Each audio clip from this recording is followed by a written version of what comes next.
très chers amis, aujourd'hui, c'est la suite. Parce que si vous comprenez que la suite,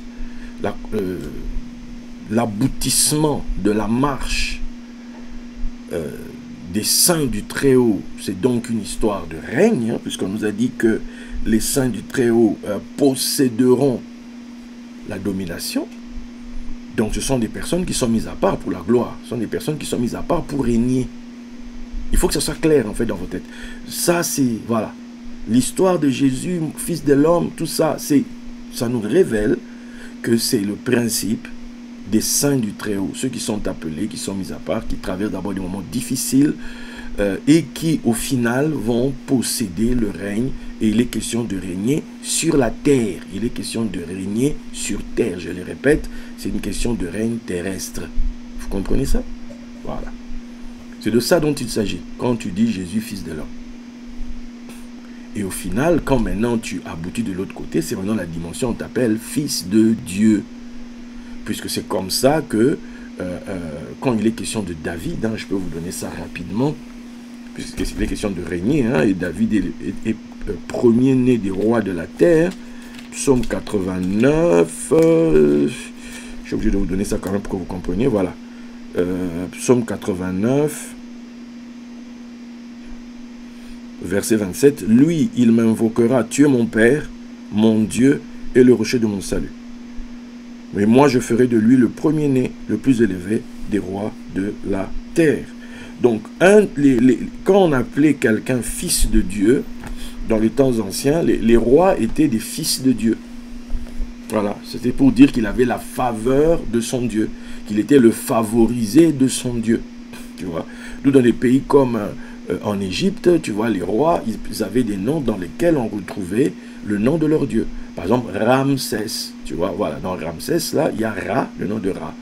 Ra qui fait quelque chose, le MS, là, tu vois.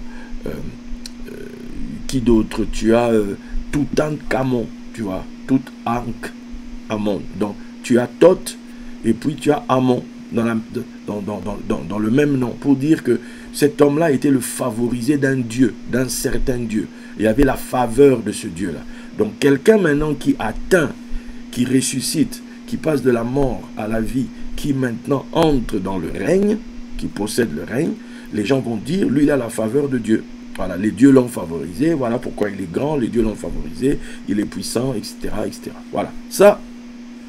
Et maintenant, c'est de ça dont il est question aujourd'hui, quand maintenant on parle de règne, de royauté. La question est, à quoi ressembleras-tu dans ta grandeur? Ton règne à toi sera comment? Ton règne à toi sera comment? J'ai envie d'aller vite aujourd'hui pour pouvoir poser les choses assez rapidement. Donc, nous avons deux textes. On va même dire 4, hein, mais je vais commencer. Je commence. Romains 5, verset 14.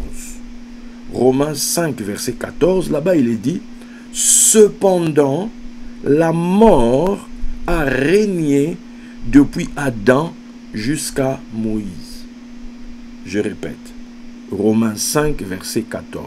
« Cependant, la mort a régné depuis Adam jusqu'à Moïse. » Romains 5, 17. « Si par l'offense d'un seul, la mort a régné par le seul, à plus forte raison, ceux qui reçoivent l'abondance de la grâce et du don de la justice régneront-ils dans la vie par Jésus-Christ, lui seul. » Ça, c'est Romains 5, 17. Si par l'offense d'un seul, la mort a régné par lui seul, à plus forte raison, ceux qui reçoivent l'abondance de la grâce et du don, reçoivent l'abondance de la grâce et du don de la justice, régneront-ils dans la vie par Jésus-Christ, lui seul. Après, nous avons donc l'autre texte, c'est dans Deutéronome 30, verset 15, et nous lirons Deutéronome 30, verset 19. Au verset 15, il est dit, « Vois, je mets aujourd'hui devant toi la vie et le bien, la mort et le mal. Verset 19. Je prends aujourd'hui à témoin contre vous le ciel et la terre. J'ai mis devant toi la vie et la mort, la bénédiction et la malédiction. Choisis la vie afin que tu vives, toi et ta postérité. À Lyon, on avait un groupe ici, Alléluia Musique, et où ils avaient leur chanson phare. J'ai mis devant toi, là c'est en mode congolais, j'ai mis devant toi la vie et la mort, la bénédiction et la malédiction. Choisis la vie afin que tu vives, toi et ta postérité. Ah voilà, ça c'était la chanson, c'était vraiment toute l'église qui chantait, était la chanson. Et puis il y avait, bon, bien sûr, après il y avait les couplets, voilà. Ça c'était la chanson à l'époque, hein, ici à Lyon. Donc, posons les bases. Les deux rois en présence duquel, ou les deux royautés en présence desquelles tu te tiens, ou nous nous tenons, on va déjà poser. Il s'agit de la mort et de la vie. Voici les deux rois dont il est question. La mort et la vie. Deux rois, deux royautés. D'où je vous ai lu les textes. Cependant, la mort a régné. C'est un roi, c'est une royauté. Après, régneront-ils dans la vie? Voilà, roi, royauté. Donc, on a la mort et on a la vie. Oui, bon, docteur DGA, tu vas un peu vite en besogne. Comment tu dis? Ok. Maintenant, il nous faut, face à la mort, face à la vie, il faut qu'on essaie de définir cette affaire. Mais la grande question, c'est que si tu vas te perdre dans une définition biologique, je veux dire, définition grammaticale, selon le vocabulaire naturel, tu vas passer à côté. Tu vas passer à côté, tu ne vas pas comprendre. Non, définition biologique, tu vas passer à côté.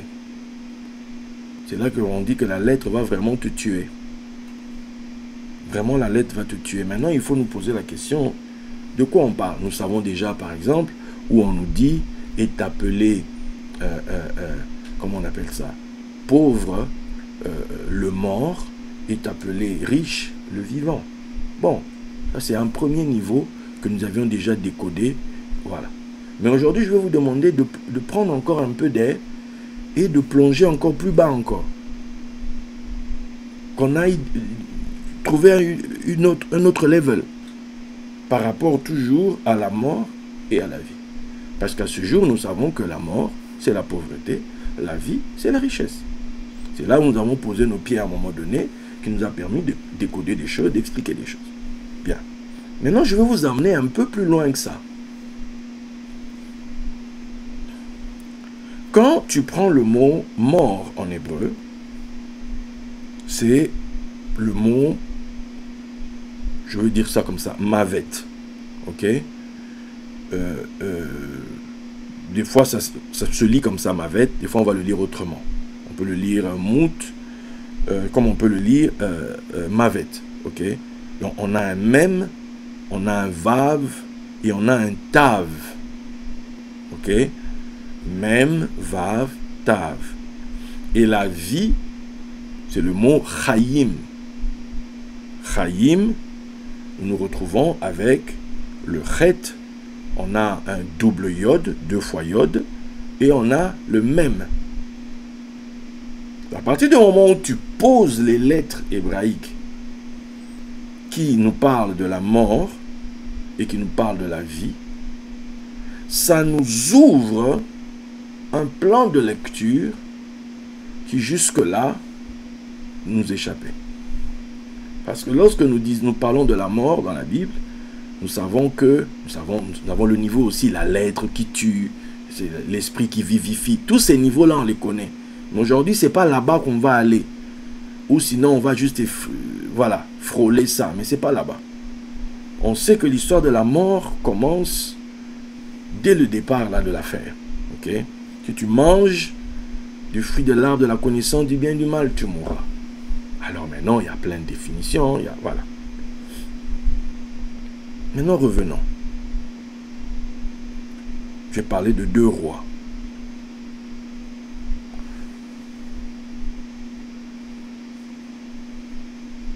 Selon une façon de... Vous vous souvenez qu'on avait parlé de... J'avais expliqué Chabad. Chabad, on trouvait dedans le Chet de Chokma, le Beit de Bina et le Dalet de Dad. Ça nous avait amené à Chemed de Hamad, où on avait le Chet de Chokma, le Mem de Malchut et le Dalet de Dad. Vous vous souvenez de ça? En allant sur ce même principe-là, le Mem de Mavet, on va mettre Malkout. Le Vav, lui, nous emmène, nous relie à Tiferet. Le Vav. Et le Tav, en fait, nous conduit à un mot, Tébel. Je sais que Tébel, il ne s'agit pas de Tébel de genre Thébo, non, Tébel. Ok? Malkout, pour même, Vav, Tiferet, Tav, Tébel. Ok? Pour la vie, nous avons le Chet de Chokma, le Yod, pour le coup je le prends une fois. Le Yod, c'est le Yod de Yesod, et le même de Malchut. Donc on retrouve au niveau du côté de la mort, il y a le même de Malchut qui lui est au début du mot, et on a au niveau de la vie Malchut, le même final. Donc des deux côtés, il y a du règne. Bien. Poussons. En valeur numérique, nous allons avoir pour Mavet, pour la mort, 13 plus 6 plus 22. Ça va nous donner 41. 13 pour le même, 6 pour le Vav et 22 pour le Tav. Ça c'est en Mispar Katan, en valeur ordinale. Et puis on a le Mispar Gadol, ça va te donner 40 pour le même, 6 toujours pour le Vav et 400 pour le Tav, donc 446. Bien. Maintenant, si on réduit ça, ça va nous amener à 5. C'est-à-dire 41, 4 plus 1, 5. Ça, c'est la mort. Vous êtes avec moi? Chaim, ça va nous donner, le Chet, c'est 8.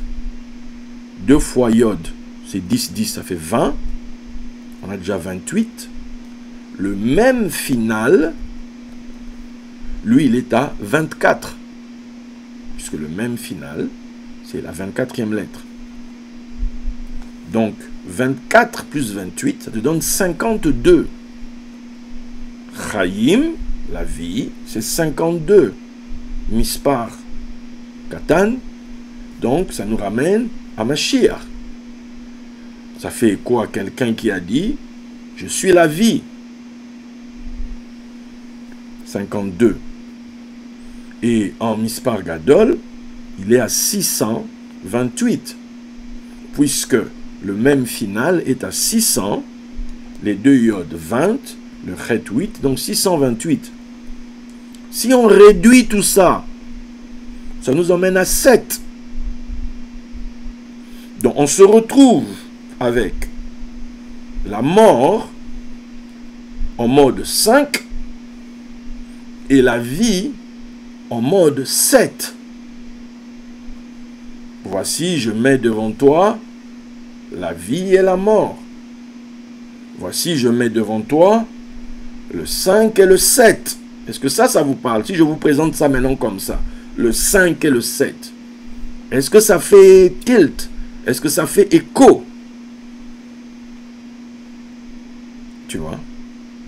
Maintenant, nous revenons en posant ces choses-là. Maintenant, revenons à la mort, Mavet. Ici, on maintenant de comprendre. Ok. Sur base des lettres, sur base de ces différents mots qu'on a utilisés, qu'est-ce que ça nous donne? Tiferet va nous parler de beauté. Ok. Tiferet, dans cet arbre de vie, c'est là où se trouve le soleil. Ok. C'est le domaine du soleil. C'est le domaine, on va dire, du fils, pour le coup, enfant. Et du côté de la vie, on a le Yod, qui nous ramène au Yesod. Yesod, c'est le fondement. Ok? Est-ce que j'ai quelque chose ici qui peut nous aider?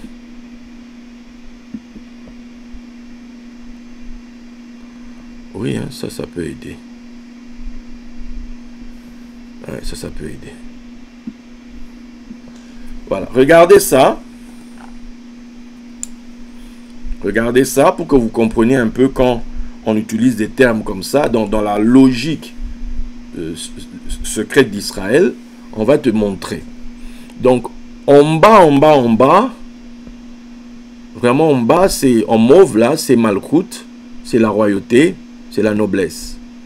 Pile au-dessus, c'est Yesod, en orange. Maintenant, quand tu continues en ligne droite, tu as maintenant au milieu là, c'est Tiferet, c'est la beauté. Ok? Maintenant, tu as le père et la mère, c'est Chokma, là-bas au-dessus, et Bina, normalement. Ok? Père, c'est Chokma, à droite, Bina, en vert là-bas, c'est la mère. Ok? Donc, père-mère, l'enfant, on va dire comme ça. Mais le truc, c'est que Tiferet, qui est relié au soleil, est rattaché à Yesod. Là où l'image du Tiferet peut se rapporter à la beauté d'un enfant, de l'enfance, Yesod, son image, c'est un jeune homme mature, beau et fort. Ok? Bien. Donc, si vous avez compris ça, maintenant, là où Tiferet, c'est le soleil, Yesod, c'est la lune. Là où le Tiferet, c'est Lia Vav, c'est le 6, hein, Yesod, lui, c'est le numéro, pour le coup, 9. Ok? Bon, il y a une expression congolaise, 6 mais Balouka 9. Hein, 6 c'est devenu le 9. Bon, bref, vous voyez un peu l'idée. Bien. Là, on est toujours dans, j'ai mis devant toi la mort et la vie. On vient de voir ici déjà quelques différences. Le même de la mort est un même de commencement. Le même de la vie est un même final. Ok? Bon. Maintenant, regardez. Malkout, c'est le royaume, la royauté. La royauté de la beauté. La beauté, on la retrouve où les gens, les psychologues, tous ces gens qui étudient vont te dire que la beauté, c'est ce qui est innocent, c'est beau. On trouve ça chez l'enfant. Ok? Et la caractéristique de cette royauté-là, c'est une royauté Tébel. Ce qui caractérise cette royauté, c'est Tébel. Maintenant, Tébel ici a deux significations. La plus répandue, c'est quand Tébel est utilisé en tant que le monde, l'univers, la terre habitée, le globe terrestre, les habitants du monde. Tu retrouves ça dans 1 Samuel 2:8, tu retrouves ça dans 2 Samuel 22:16, tu retrouves ça dans 1 Chronique 16:30, tu retrouves ça dans Job 18:18, 34:13, bref, où on présente le monde, l'univers. Voilà, ça, c'est la première définition que tout le monde connaît. Mais il y en a une autre que peu de gens connaissent, puisque dans la Torah, elle est utilisée 2 fois. Elle est utilisée dans un cadre bien spécifique, puisque ce Tébel est un mot qui a pour racine Balal. Balal ici, c'est mixer, mélanger. C'est de là que vient la tour de Babel, tu vois, voilà. Le mélange. Donc, c'est un mot Tébel signifie confusion. Genre violation de la nature, violation de l'ordre divin. Maintenant, on peut mieux encore zoomer pour comprendre quand ils disent confusion. Ici, c'est lié à quoi? C'est lié à la perversion. Péché sexuel. Ok? Donc, tu vas retrouver ça dans Lévitique 18, 23, où on dit tu ne coucheras point avec une bête. Tu vois? Tu ne coucheras point avec un homme comme on couche avec une femme, c'est une abomination. Verset 23, tu ne coucheras point avec une bête pour te souiller avec elle. La femme ne s'approchera point d'une bête pour se prostituer à elle, c'est une abomination. Lévitique 20, verset 12. Si un homme couche avec sa belle-fille, ils seront tous deux punis de mort. Ils ont fait une abomination. Leur sang retombera sur eux. Donc, on est ici en présence de Tébel. On est ici en présence de Tébel. Donc, la mort, maintenant on va ouvrir, c'est en fait, c'est quelqu'un qui règne, c'est une royauté dans laquelle tu vas trouver, qui va se manifester par la confusion et la perversion sexuelle. C'est-à-dire où on viole les lois de la nature, on viole les ordres divins, et la caractéristique qu'on va trouver dans ce règne, c'est la perversion sexuelle. C'est ça que tu vois dans le mot mort, Mavet. Donc si on part sur 5 et 7, donc tu as les 5 mois de ténèbres et les 7 mois de lumière. Tu as, on dirait, une année solaire, on est dans le gouvernement, on est dans la royauté. Donc, la mort, c'est régner en faisant fi de ces lois-là. C'est-à-dire, c'est régner parce que maintenant je règne, je fais ce que je veux. Maintenant que je règne, je vais donc pervertir. En termes des lois sexuelles, c'est vraiment la perversion à fond. Vous vous souvenez, en Israël, on te dit qu'on est enfant jusqu'à l'âge de 5 ans. C'est à 5 ans qu'on te prend, qu'on te donne à ton père. Chez qui il y a 7 ans. Mais ici, donc pendant 5 ans, en fait, c'est comme si quelqu'un accède au règne et c'est un enfant. Dont on dit malheur au pays dont le roi est un enfant. Pourquoi? Qu'est-ce qui se manifeste dans ce type de royauté? Pour que cette royauté, entre guillemets, fonctionne, dans cette royauté, on va trouver la perversion sexuelle. Voilà pourquoi vous allez voir dans les livres comme Lévitique, où on te donne des lois, tu te demandes, mais qu'est-ce que ça a à voir? Qu'est-ce que ce truc a à voir?